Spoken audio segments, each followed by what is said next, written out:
Your football opinion has arrived. Hello, everybody, and welcome to the third episode of my podcast. I am your host, Theo Ash, and we've got a lot to talk about today because there has been a full slate of preseason games. I want to talk about a couple players specifically, JJ McCarthy and Bo Nix being the main two. In the second half of the show, I've got Mina Kimes on, and we're talking breakout players, guys we think could make their first Pro Bowl in 2024. But before we get into that, I want to talk about some breaking news happening right now. Haason Reddick just requested a trade from the New York Jets, which is pretty funny because they just traded for him. And now he's demanding a trade without ever having reported to even a training camp practice. It's a bad look for the Jets. I understand that Reddick may have said he was willing to play for who knows what. He said he was willing to play, apparently. And now he's not. So did he go back on his word, or is Joe Douglas just an idiot for trading for him? The answer is somewhere in between. We don't know exactly what happened. But I will say, if you're Joe Douglas, come on. How did you not see this coming? Reddick says he wants a trade. He says that he'll play. But then once you make that move, you've given him leverage because you're not going to trade him after you just traded for him. So, yeah, he said something, but the price goes up once you make the deal. You can't be shocked by that. Scammer gets scammed. That's kind of my opinion on it overall. Now, again, it's tough to say for sure because I don't know exactly the details of everything, but I think I have a pretty good guess. I'm willing to bet that Reddick is shooting for a Danielle Hunter type contract, considering they're the exact same age and they've had the exact same number of sacks over the last two seasons. Danielle Hunter signed a 2-year, $49 million contract with the Houston Texans this offseason, 48 of that fully guaranteed. It was a great contract for Hunter. I would imagine the Jets are not trying to pay Reddick that guaranteed number, $48 million. But again, how could you not see this demand coming? At the very least, he needs to be making more than Jonathan Grenard and Huff got. Definitely a lot more than Huff got because the Jets let Huff walk for Reddick. So it would make sense if Reddick thinks he's the upgrade over Huff. Bryce Huff has a contract. Let's see. 3-year, $51 million. So that's an average annual salary of $17 million. There is a bit of a gap there between what Hunter got and what Huff got. Ideally, Reddick lands somewhere between them, but it's definitely going to be more on the Danielle Hunter end. And I would be willing to tack on an extra year and make it a 3-year deal for Reddick and maybe make the per year numbers and the cap hit per year a little bit lower, but he would end up with maybe more guaranteed money, more overall money at a lower per year rate. 3 years is the most I would go. I think you can find plenty of examples of pass rushers recently having good seasons up to age 32. You get to age 33 and beyond, though, it gets a lot tougher. But Reddick is still productive. If it meant getting a deal done, I'd go 3 years, and I'm sure he would appreciate that kind of security at this age. But again, can't quite understand what the holdup here is when there are some obvious deals to work off of that were signed this offseason. And I get that he's not a free agent, but he got traded, right? So he's kind of got the leverage of a free agent. Just silly. Just silly, I think. And Joe Douglas has made several fireable mistakes over the course of his tenure as the GM, Zach Wilson being the biggest one. I think that's egregious because I could have told you not to take him with the second overall pick. I very publicly didn't think he was worth anything close to that. The Jets couldn't see it. They got totally burned picking a BYU product of the COVID year. Most GMs don't survive a pick like that. He has. Then last offseason, he made the Aaron Rodgers deal, which could end up being okay. A pick swap and a second-round pick can still be fine value for him if he balls out this next season, which I don't think is off the table. We've seen 40-year-old quarterbacks do it before. So the jury is still out on that specific move. But last offseason, Douglas made plenty of other mistakes, bringing in not only Rodgers, but also Randall Cobb, Alan Lazard, healthy scratch, Billy Turner, Nathaniel Hackett, Dalvin Cook was way overpaid. So now this is really the third offseason where there seems to have been kind of a major misstep. And maybe we'll see. Maybe they get Reddick at a bargain in the future if the fines keep piling up. So I guess he can still pull this off. But we'll see. Like right now, it's looking a little bit ridiculous. It's looking a little bit stupid. So I don't know what the problem is overall. That's my main take. Just pay him what Danielle Hunter got, pretty much. It's kind of what you signed up for. Let's get into some of these quarterback debuts. I want to start by talking about J.J. McCarthy. Now, he finished the game 11 of 17 for 188 yards, over 10 yards an attempt, for those of you counting it at home. He had 2 touchdowns. He did have a pick, and he played 6 drives. He had 18 rushing yards. Very good statistical debut, I'd say, outside of the pick. But I was not quite as moved by it as other people were on Twitter, even though he had some really high-end throws.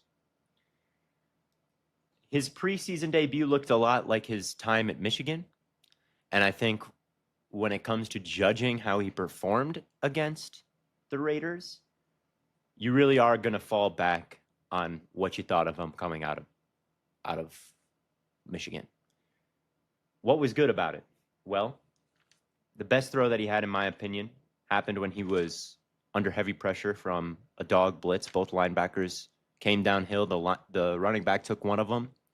The other was able to get free, but there was someone open crossing the middle of the field, and that's the kind of throw that J.J. McCarthy is going to hit every time. My number one trait from him, my favorite trait from him coming out of Michigan, was his ability to throw under interior pressure. I feel like it could be Ray Lewis coming through that A gap. And if there's no one in front of the crosser, he's ripping that and he's hitting it. And that's exactly what happened. Kevin O'Connell lined 2 receivers up in a tight stack. The first guy kind of released out and pretended to almost block for a little bit. And then the guy behind him, Naylor, ran that crosser. The safety, reading the blocking maybe, wasn't quite sure who he had. And that switch release got the crosser completely free, crossing the middle of the field. JJ was locked onto it, didn't worry about the incoming hit, and threw it really perfectly, like just a beautiful ball right on the face mask. Because it was so open, the margin of error was large, but it wasn't one of those throws where the receiver had to slide for it or stop and make the catch behind him. Like, it was really beautifully placed right in front of him. So that was a really good throw. And he had a couple more moments like that. A third down where the Raiders played cover 1 and the safety rotated down to take the tight end, again running a crosser. Muse did a nice job pushing vertical for a second and getting that safety to backpedal before flattening his route and creating separation. McCarthy nailed that to convert 3rd and long. He obviously had the deep shot against cover 3. I think that was Naylor again running a double move, corner bit on it.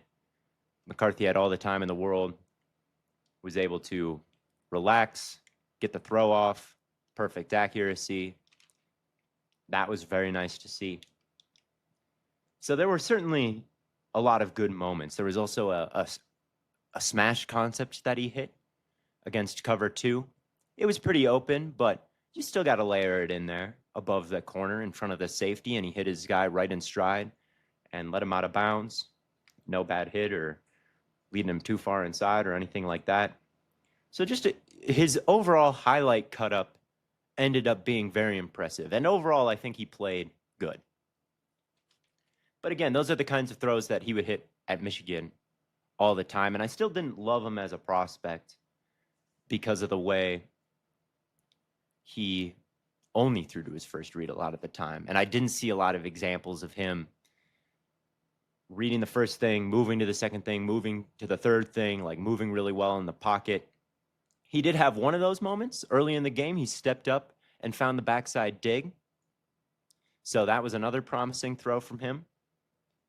But overall, there wasn't a ton of like eye manipulation, which he's young, no doubt. It's fine that those things aren't there. But when you see Michael Penix did it, he looked front side, pump faked, and then hit the backside dig after moving the linebacker. I didn't see any moments like that from McCarthy.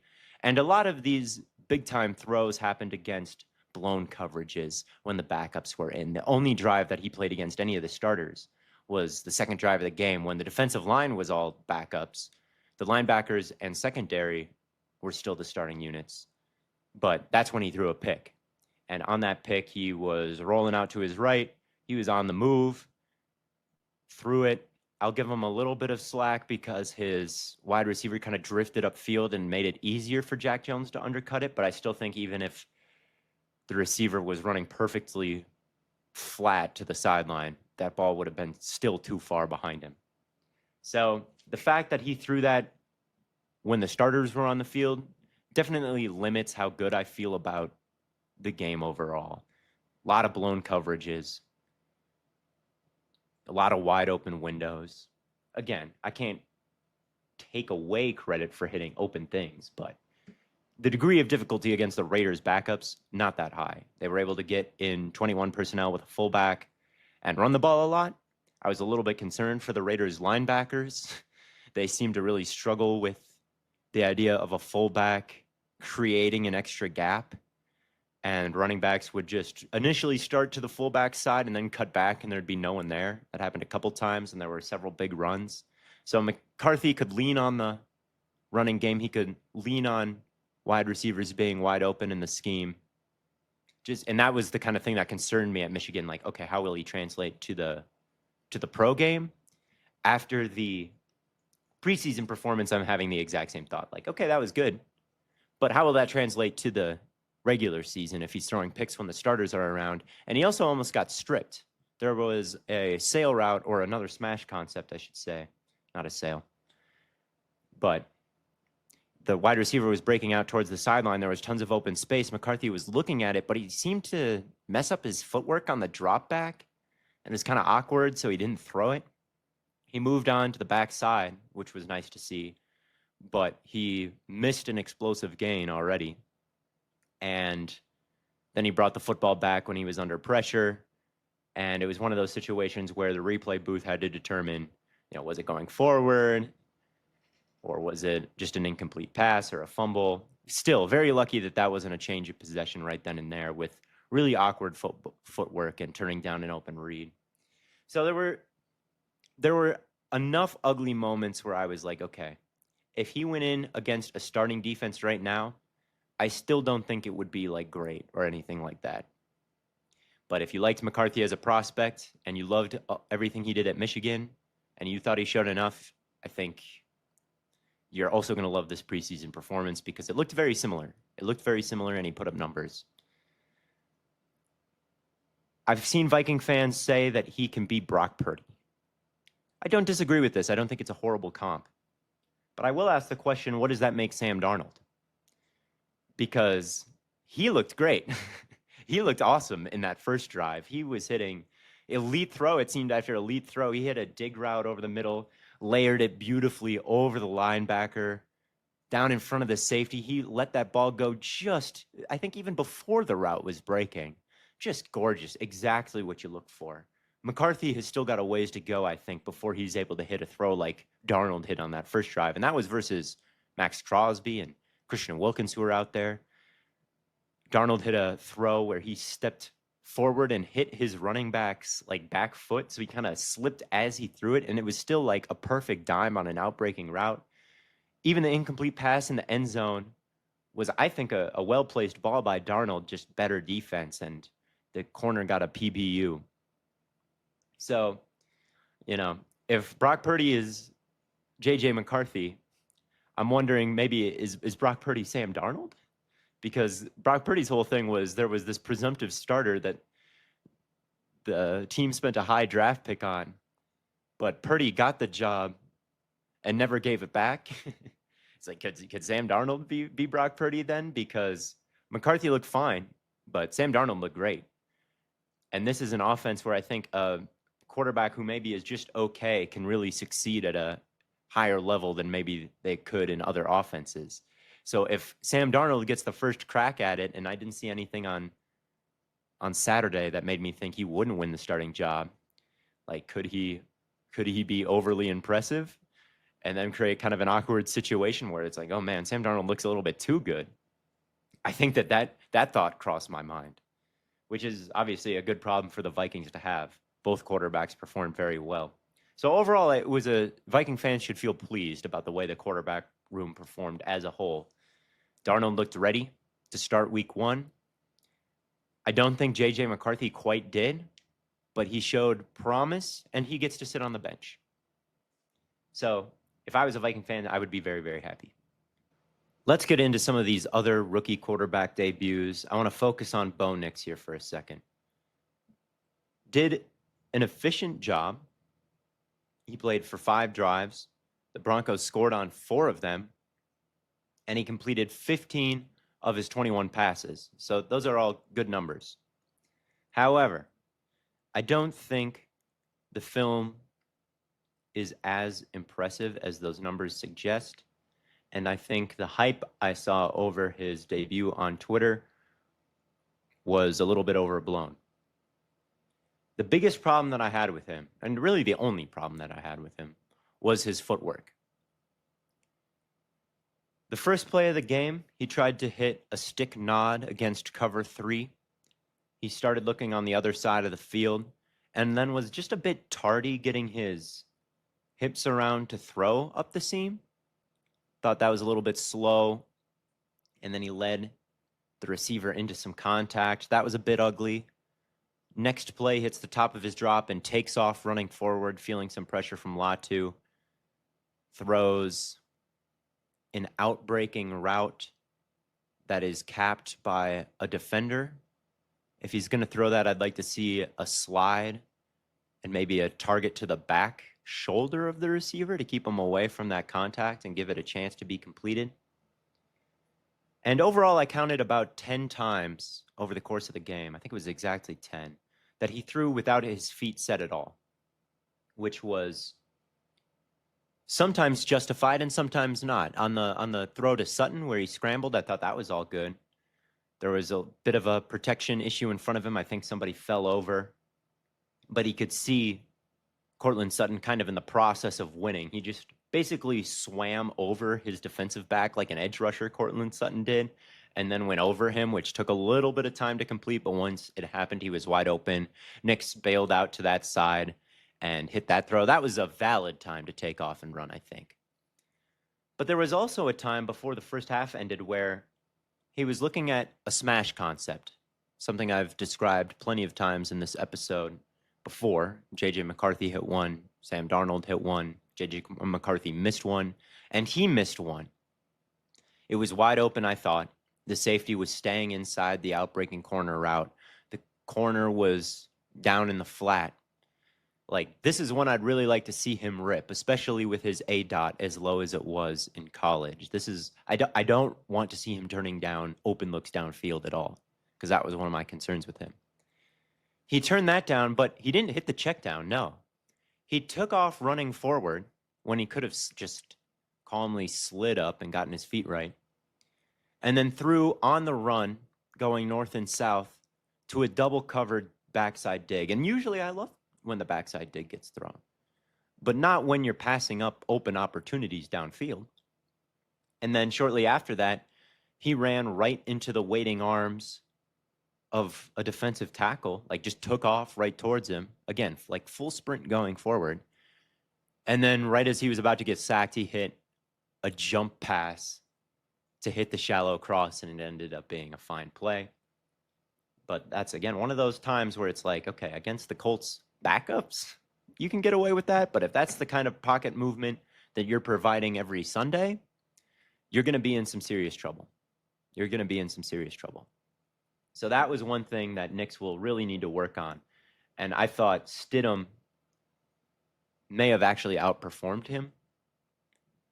Not by too crazy much, but like the pick wasn't his fault. And he didn't have the same kind of issues. Now, That's not to say that Nix had a horrific day. He had one throw that I thought should have been caught for a touchdown. That was very nice. A go ball to Reynolds, number 11, came over from the Lions. Nix did not fuck around in the pocket. He hit the top of his drop, uncorked that thing, thought it was in a perfect place. Seemed like Reynolds may have gone up for it a little bit early. Didn't run under it as much as maybe he could have and flash late hands. Went right off of his fingertips, fell incomplete. I thought that was a great throw. And overall, like, Nix looked fast. That was the nice thing. Like, he looked athletic. He looked like he could make people miss and pick up a first down with his legs. As big as he is, it's nice to see. And he was accurate overall. Like, some of these throws, I thought the pocket presence was bad, but at least he was hitting them on the run. So it wasn't all bad with Nix. Like, they were putting points on the board. He did complete 15 of his 21 passes, like I said, albeit for only 121 yards, which is not as good of a per throw rate as like J.J. McCarthy. In fact, it was about half of that. But still, you know, there's pros and cons, as you'd expect from a rookie. There's pros and cons. But it was a little bit more cons than what I saw on Twitter. It seemed like everybody loved Nix's performance. I wasn't quite sold on it. I thought the most underrated rookie quarterback debut was Michael Penix. Hardly saw anybody discuss his performance at all. And I get that he's probably going to be on the bench the entire rookie year, whereas J.J. McCarthy and Bo Nix have a more clear path to playing time. So maybe their debuts are more important. But Penix, I thought, played really well. He had a go ball, too, for a big play, just like McCarthy was a double move, not a straight go. But just like he did. But I didn't see that all over my timeline when he hit it.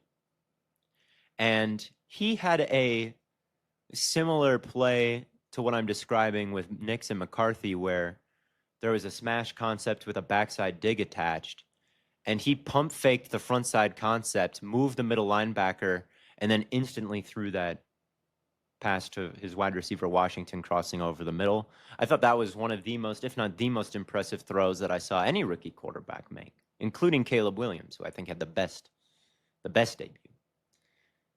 Michael Penix didn't put the ball in harm's way at all. He had some big throws downfield. I think he had another really well-thrown go ball, and it's preseason. The wide receivers aren't that great. I think, once again, he fell victim to the wide receiver not tracking it, running under it, and jumping too early, so it looked overthrown, same as Nix. So there were a couple throws that I thought were nice down the field from Penix. So I thought his performance should have gotten a little bit more shine, whereas Bo Nix and J.J. McCarthy seemed to be getting all the love alongside Caleb Williams, who obviously played great. Drake May, I wish the Patriots would have actually let him cook. He had one throw down the field that I can remember. Then there were checkdowns and runs, and then they took him off. Lame. But overall, none of the rookie performances were all that concerning. Some may be overrated. Obviously, a rookie quarterback having a good stat line is going to generate a lot of dialogue on Twitter. That's always been the way it is. Some of these performances may not move me to the extent that they do on ESPN First Take, right, who have to say like nice things about rookie quarterbacks who have a good stat line, right? But that's not to say I thought any of them were actually like mega concerning outside of some of Nix's tendencies. I thought some of those were legitimately like, that could actually get you in a lot of trouble pretty quickly. But it's not like his overall performance was a disaster. So I think every fan base can feel pretty good about the state of their rookie quarterback because most of them don't have to have that quarterback start right away. So you can just kind of write off any flaws that they have as they can work on it. And every quarterback was in the they can work on it range. I just realized I forgot to mention Jaden Daniels. He only played one drive, which is why it slipped my mind. But he made a great throw. We saw a glimpse of that deep ball that he is famous for. He took a beautiful shot to De'Ami Brown and then capped the drive off, keeping it on a read option and getting into the end zone for a touchdown. That deep shot to Brown is a good example of how a wide receiver can help a quarterback out as well. Obviously, it was a great throw from Daniels, but Brown played it really well in the air, waiting, waiting, running under it, and then flashing his hands at the last second to make the catch. That's how you should play a go ball as a wide receiver, and not every preseason wideout did that for their quarterback this week. So shout out Jaden Daniels for that shot. Shout out Brown as well. There's not too much to take away beyond that. You hit a throw like that only on one drive. Tough to say anything, but Daniels played super well in a small sample size. Welcome back, everybody. I've got Mina Kimes with me for this segment. She's from TV. She's from the Mina Kimes show featuring Lenny. She's got her dog. She's got kind of an unusually large baby. How is life treating you this preseason as we ramp up into the real thick of things? We're going to find out. I mean, by the time people hear this, we'll be through my first preseason game with the Rams. I was telling you off air that it's the Rams Cowboys. It's actually kind of interesting because Trey Lance is playing for the Cowboys. Again, that could be horribly wrong, or maybe he lights them up. I don't know. People will hear it. I kind of have no expectations. I was kind of looking for things to say about Trey Lance, and one thing that did catch my eye is he is pretty much the same age as Bo Nix, which made me laugh. Yeah. Good luck calling it. Do it. Are you doing commentary? Yeah, it's me and the Andrews. So Andrew Siciliano and Andrew Whitworth. So yeah, it's a lot of fun. It's at SoFi, which is nice. I'm out here in LA. And you know, the Rams, because we're not talking about the Rams today, but it's still a very, very young defense. So it actually does still matter on that side of the ball. You got guys competing for starting spots, especially obviously with the departure of Aaron Donald. They're going to be leading once again on some. They brought in some pretty good veterans, none of whom will play in the preseason. Like Cam Curl was a signing I really liked, for example. They brought back Darius Williams, but it's a lot of youth in the front seven. So we'll see how they play. Yes, yeah. I thought about Darius Williams, honestly, for the segment that we're about to do, which is some older breakout players, guys who aren't fighting for roster spots so much as fighting for their first Pro Bowl berth, maybe more national recognition. So this could be anybody. This isn't necessarily a fantasy breakout or anything like that. It could come from any position, any team in the league. And Darius Williams is one guy that I almost went with because he's coming back to LA, a system that he's familiar with, had a ton of PBUs, but I didn't end up going with him. Now I kind of wish that I had, because we probably could talk a lot about him. But I'm curious as to, well, I know who you picked. I'm curious as to why you picked some of these guys. I guess I'll just start, maybe talk about Isaiah Likely. That was one of the names that you sent to me. You know, I was thinking when you said kind of breakouts, right? Players who I think could be statistically very good this year.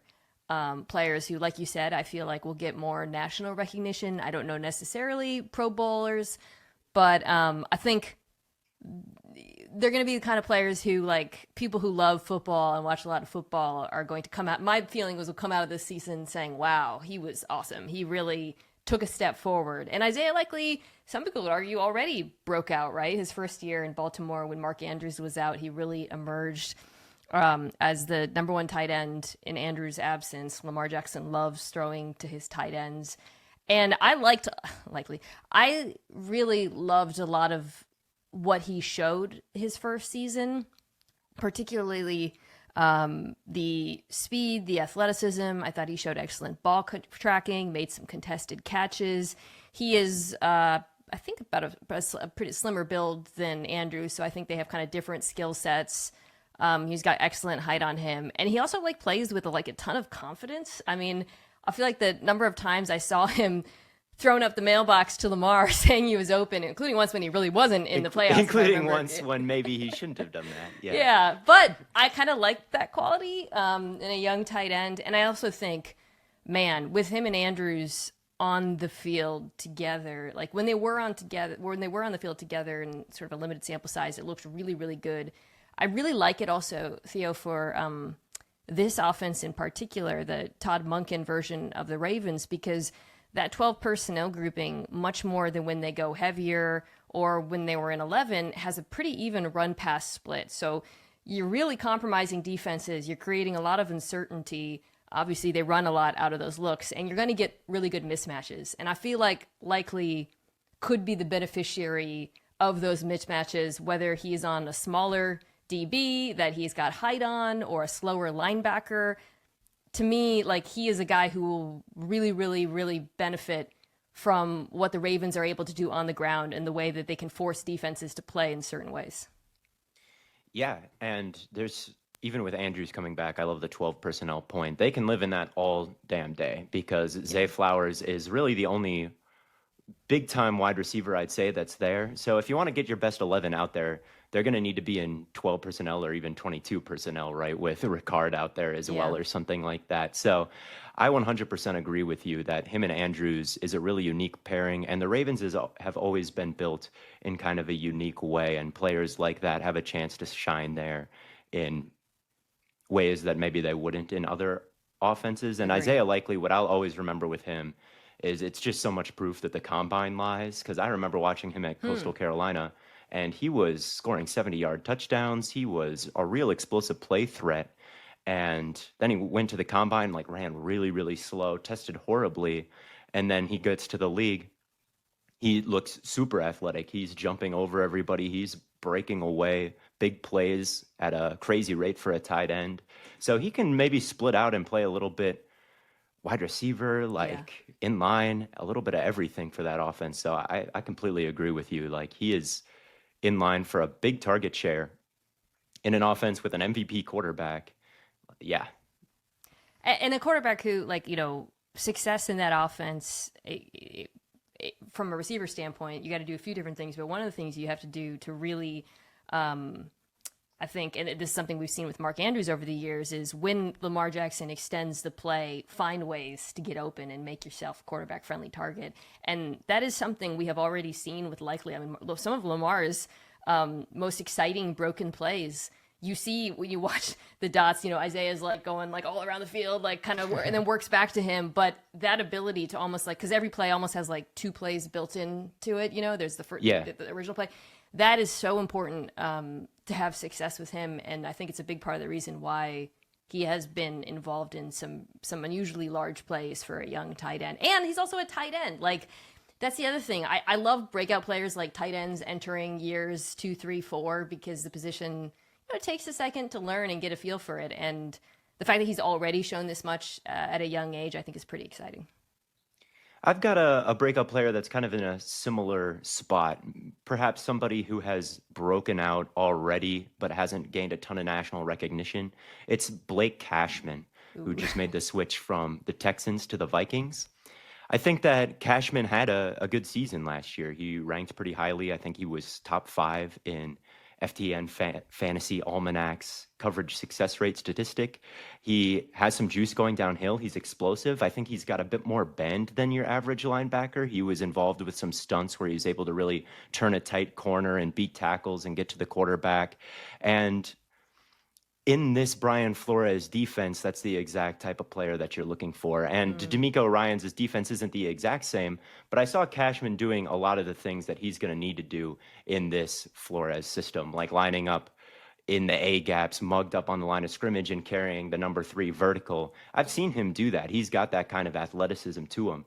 And he's a Minnesota guy. I don't know if that matters at all, but grew up in Eden Prairie, went to the U of M. I feel like he could just kind of pop off on the Vikings. Like, he's at home in a defense that I think fits his skill set a lot.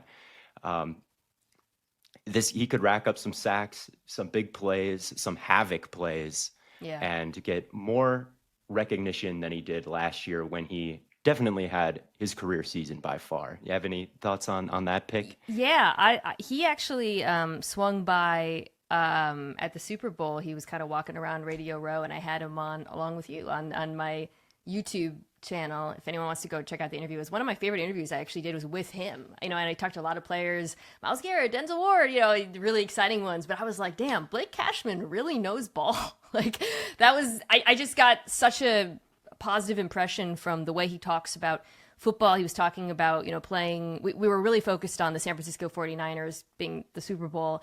and the challenges of playing that offense, which pushes so much stress on linebackers and coverage. And I love the way he talked about playing their 21 personnel grouping and all the things you have to look for, watching out for the eye candy.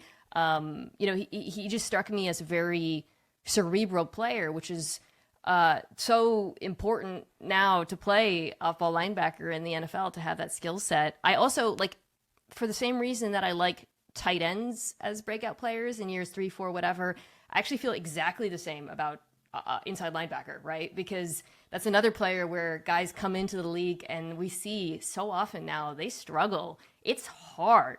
So when you see a player like Cashman, who really last year was like his, he broke out for like the nerds, and kind of what you're saying is he might break out in a bigger way, but it makes sense that it sometimes takes 3 or 4 years. And then, of course, playing for D'Amico Ryans is about as good as it gets from a linebacker standpoint. So I really love that pickup by Minnesota, and I think it's going to be a good system fit for him too, for sure. Yeah, for sure. Coming over with Jonathan Grenard as well, another guy who's kind of the exact same. The Texans did all the work developing him, and now I feel like Minnesota could kind of reap the rewards. And those two played off each other very well. There were plenty of examples of Cashman just kind of reading and reacting, and Jonathan Grenard would make a move and he would make Grenard right. They've already kind of got that chemistry. So yeah, definitely a big fan of Cashman and Minnesota's defense. And really, the more I look at Minnesota's defense, I don't know, the corner situation has obviously been hit with atrocious luck. But did you see the trade they just did, by the way? I did see the trade they just did. Andrew Booth for someone that I don't know very much about. Right, I think. Yes. He's played a little bit. I guess I think he's like a nickel, if I remember correctly.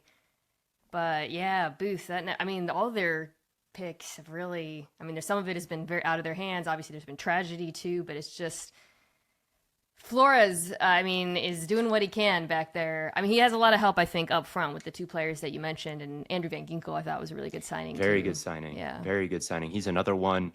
I like Bynum and Metellus a lot. So the whole havoc aspect in the middle of it looks so good. But man, on the boundary, it's really getting rough. What a bizarre pick, Booth. I really liked him coming out of Clemson, like just so athletic, but not to be, I guess. But anyway, you got another? Yeah, I'm gonna go defense. And I'm gonna go with a Detroit Lion, Lim McNeil. Yes. Who's a defensive tackle. He's their starting 3-tech, and I already think he's a good player. I think he's really, I think he's pretty complete. He's been solid for them both in run defense and has gotten them a little bit pressure, but I think he could get more, and that's where I think the addition of DJ Reader has the potential to unlock something for him that could allow him to become more of a household name, because the defensive tackles he's played against haven't been great, or play next to, pardon me. And, certainly no one of DJ Reader's caliber. And Reader, not only, he's excellent against the run, he eats up double teams. And I think because of that, you're going to see more opportunities for McNeil, who I believe I saw somewhere has been slimming down as well, to rush the quarterback more and win more up front, maybe next to Aiden Hutchinson. So, Lions fans really love him. I feel like the nation maybe doesn't know about him yet, but I could see that changing if, obviously they have a lot of big games this year, if he starts getting more sacks because of the addition of Reader and also just him continuing to improve as a player. Yeah, he could be the total package. He always struck me as kind of the angry tree stump type guy. But he's quick, man. He's really fast. I was watching Lions versus Falcons recently, and he was lined up versus Chris Lindstrom, who's one of the fastest guards in the league, really good at reaching people, really good at climbing. And what the Lions were doing was they were splitting McNeil out kind of farther away from the center. So the center couldn't provide any help on the outside zone runs because McNeil was too far away. But that puts him closer to Lindstrom, who's obviously so good at crossing your face and reaching you. And McNeil would get off the line so fast, just beat him, and he blew up a couple outside zone plays from the backside in that way, beating even a guy like Lindstrom to the spot. And he can bull rush you. He's got some moves. Yeah, I completely agree with you. In this Lions front, that should be, I think they'll gain national recognition next year because I think their run defense is going to be unbelievably good. Yeah. Just, I think it's going to be the best in the league, maybe. I Do you think think every time you they've done enough though, pass rush? That's what I'm see, kind of wrestling with right now. Outside of because you get Marcus Davenport on a 1-year deal, but obviously he's been hurt. no, I don't think that they've done quite enough for me to feel great about them. And the first episode of this show that I did was picking the NFC winner, and I picked Green Bay.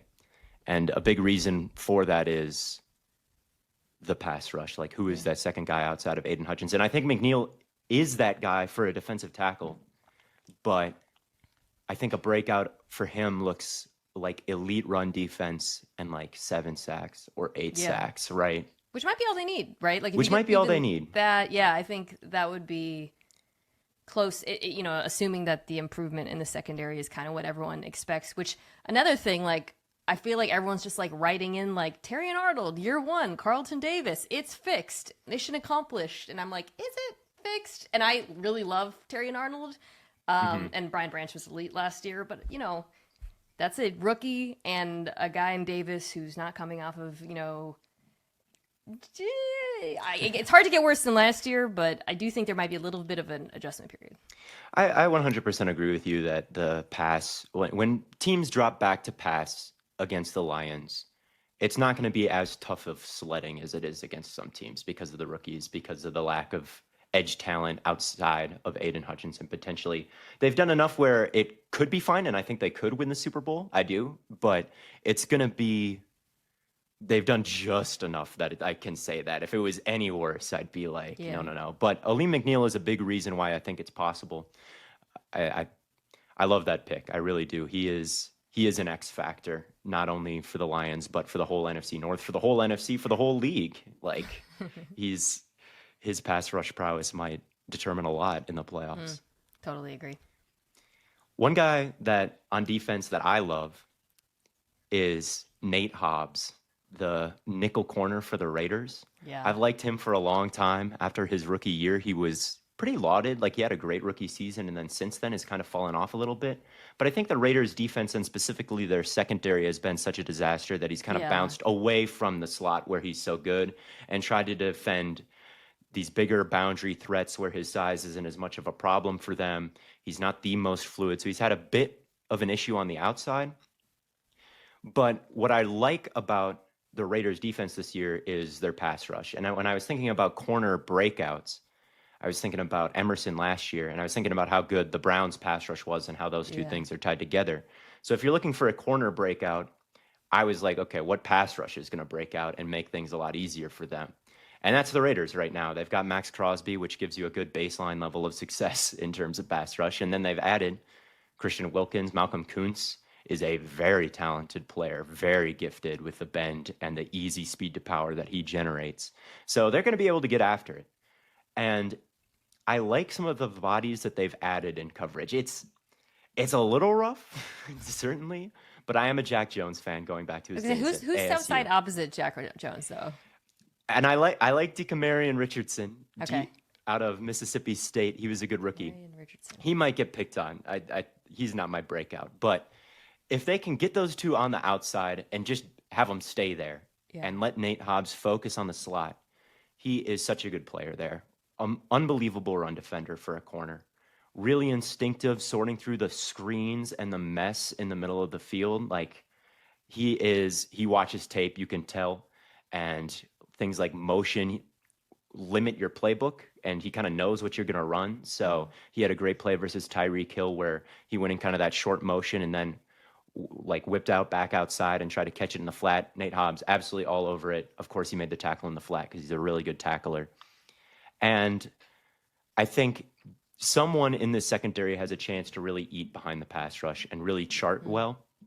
I think he could kind of regain some of the promise that he showed that rookie season when he was so good behind Max Crosby and all them. So he's someone that I like. I like your logic there about starting with the pass rush and pointing to the Browns secondary and how much, they have these really physical corners who play man really well and how much they benefited from that 4-man rush. And I do think you could see the same thing with the Raiders pass rush, which you didn't even mention their first 7th overall pick, Tyree Wilson. If they get anything out of him, man, this is an extremely stacked group. I also feel like Patrick Graham, who's their defensive coordinator, and was just really putting out fires his first couple of seasons. But I think you saw last year when the pass rush came on, he was able to be a little more creative on the back end. And like, it's a competent safety duo in Merrigan Epps. And if Jones is anything close to what he was in the second half of the season, then really you're only worried about one corner spot because, as you said, Nate Hobbs is a extremely competent, I would say more than competent, especially earlier in his career, nickel corner. And I think, suddenly you're like, hey, this Raiders defense at all three levels is okay. Like they were great. They were good in the second half of last year against kind of meh quarterback competition. But sure. I do think the other thing I like about that pick is I think they're going to get a lot of attention because I think that's going to be how they win games this year is on defense. Every report out of Raiders camp, I was talking to my friend Greg Rosenthal about this, is just like the defense is kicking the offense's ass, which is kind of to be expected. But I do think that that's going to be the identity of the football team. Oh yeah, the defense will be way better than the offense. I'm anticipating, but it should be because it should legitimately be because the defense is good and not just because the offense is terrible. Like you said, the linebacker duo, competent as well. Spillane played really well last year. Divine Diablo came on. Yeah, if DeCamarion Richardson and Jack Jones can stay on the field and grow a little bit, I really like it. Jack Jones is a guy that I'm tempted to pick because I always talk about Jack Jones. Like that one-handed pick he had against the Chargers just didn't surprise me at all. Like that's totally the guy he was at ASU. It's the guy he was in New England and before he got kicked off the team. And that's kind of what his problem has always been, like getting kicked off the team. I know, but he's so good. Yeah. He's so good when he plays. So, but again, like, Pierce knew him from ASU. I heard him talking about that pick to Greg. That's how we were talking about it. And he was saying how Patrick Graham like basically told him where to be and what it was going to look like. And it feels like he's with the right coaching staff right now. Yeah, I mean, if these two corners, Jones and Hobbs, are good, this defense should finish top 10, no question. Yeah, you think about what Antonio Pierce provides, like what is his specialty as a head coach, it might just be keeping Jack Jones on the team. That might be why he's there. Coaches have done less. But who's your third selection? Okay. This is it's a little bit cheating to call it top 8. I forgot where he went. Pick. He was 5th, maybe? This is extremely high. Drake London. Where did he go first? He was 10th. 10th? Okay, it was top 10. Something like that. It was definitely in the top 10 because I know the Falcons went top 10 back to back with skill players. But in any case, I do feel it's fair to, though, call it a breakout because I do think his production has just been really heavily limited by the quarterback play in Atlanta. You copy-paste that and apply it to, like, any Atlanta skill player. However, I'm a huge believer in him. I really, really think also that he is, like, a dream match with Kirk Cousins in particular. There's a lot of, again, I think all the players are going to be better with Kirk Cousins because of, this we expect this offense to look like, which is not too dissimilar from Minnesota, sort of older Rams offense, which is a very good fit for Cousins. But London in particular, I think his ability to win on in-breaking routes deep is just such a nice match with Cousins. And I think they're going to put him, based on everything I've read, they're not just going to say, hey, man, line up outside and win on go balls. Like, I think we're going to see a lot of Drake London, maybe closer to the formation, a lot of Drake London on crossers, deep digs. I just feel like you could see him unlocked this year, not just because of Cousins, but also because of the offense that they're going to be running. Yeah, my comp for him coming out of USC, I thought there was a little bit of Cooper Kupp in him. Like, when he was kind of ducking the 40, I thought it was because he was a bit on the slower side, right? But there's so much room for these bigger, physical, slower receivers to win in the league in the slot and in condensed formations where they're bringing it a little bit at the point of the attack and then releasing out into a route. And I feel like that really complements his skill set, like getting in a little bit closer, like you're saying, not just being asked to win go balls down the sideline, which he can do because you don't need to be fast to win a go ball. You can just dunk on somebody down the sideline if you're good at that. And the other thing about Drake London that I really love is I think he's very good after the catch. I think that he is someone who can, like, Tet McMillan out of Arizona is a draft prospect in the next draft class, and he gets a lot of Drake London comparisons, which I think are valid. But I think a big difference between like him and Drake London as a prospect is like how good they are with the ball in their hands. So Drake London is maybe missing the top end speed, but I think he has basically everything else that you look for. And this is an offensive system that's taken those guys. Puka Nacua doesn't have maybe the top end. Cooper Kupp doesn't maybe have the top end speed, and brought them to really dizzying heights. So, yeah, with Drake London, the only thing that concerns me about this offense really is the lack of depth. But that doesn't really affect London. Just means more for him. Yeah. So yeah, I think that he hasn't cracked 1,000 yards yet. I would be pretty shocked if that doesn't happen next year. Agree. And then I got a wide receiver that is a bit of a deep cut, I think. If we're talking about making a Pro Bowl for the first time, that might be a bit lofty for this guy. But I want it to be known that I'm a big Michael Wilson fan down in Arizona. I think that there's a lot of guys in Arizona right now. There's Trey McBride, there's Greg Dortch, there's Marvin Harrison Jr., and then there's Michael Wilson, and I feel like he's the forgotten man. But he's got a lot of potential because this man is so reckless in terms of throwing his body around. He had a catch against the Bengals.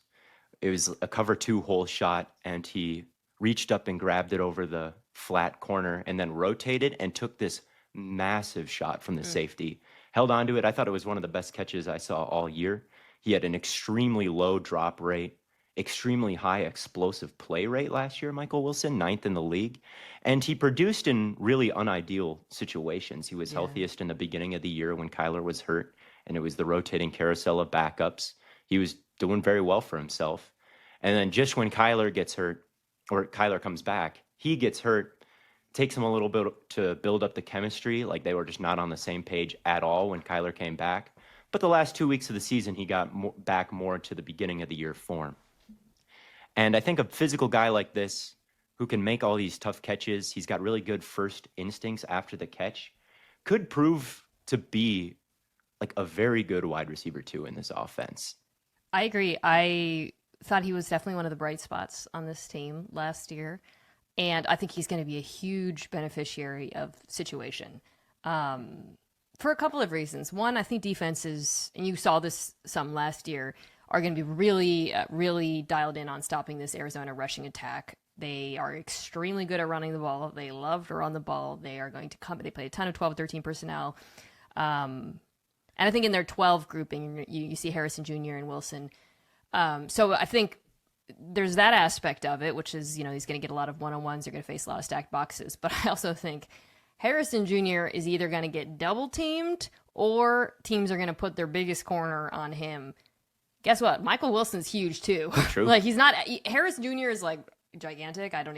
He's a little slimmer, but he's very, very, that dude is, like, unreal. But it's, like, we talked about this a little bit on my show. That skill grouping of, let's say it's 12, Harrison Jr., Wilson, McBride, and whatever tight end they put out as a blocker. Tip Ryman, my boy. Yeah, who can block. Like, he's great at blocking. No team in the NFL has enough large DBs to deal with that, frankly. So I just think he's going to posterize guys. A lot of it will just be because of the players around him. And he is someone who has made the most out of whether it's inaccurate targets. You talked about the hits he's taken. He has already been productive in an adverse situation, so I can only imagine how much better he'll be when things get a little bit easier this year. I love to hear it. I've had 2 guests on in the history of this show, and I've been able to mention Tip Ryman both times. We'll make it. You're not getting that anywhere else. No. But those are all the names that we have for you. I liked it. My computer is running low on battery here, so it's a good time to wrap up. Thank you so much, Mina, for coming on. This was fun. I got it anytime, whatever you want. Excellent. We'll for sure have you back. See you in the regular season. That'll do it for another episode of Your Football Opinion. I have been Theo Ash. If you enjoyed the episode, be sure to like, subscribe wherever you're listening, and follow some of the other PFN content. PFN 365 on TikTok. I do short breakdowns on there. On my personal TikTok, Theo Ash NFL, I do medium length breakdowns, I'd say. Of course, Twitter, my handle is the same. Check out Pro Football Network there. Instagram Reels, all that good stuff. And once you've done that, enjoy the rest of your day. And I will see you next week, or not even next week, next Friday. I'm still getting my own schedule down with another exciting episode. So that's all for today. And thanks for listening.